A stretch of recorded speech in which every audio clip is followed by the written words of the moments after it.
जरानि खुम्बा बाबोराय खावै दिफाङो रांचां जरानि खुम्बा बाबोराय खावै दिफाङो motong timanibo motong tuile bahai dirane thango baberai khawoi di thango rangchang jorani khumpa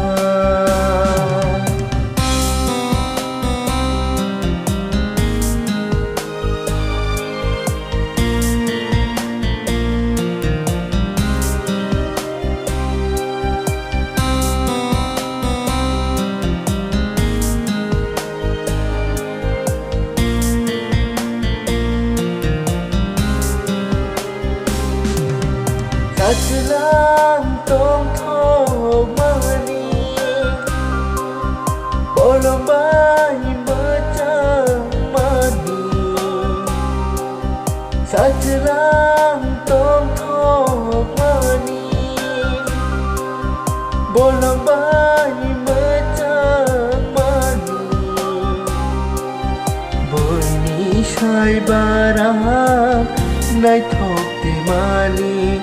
Bani sai bara nai thok te mali bui bai di khol jaklang no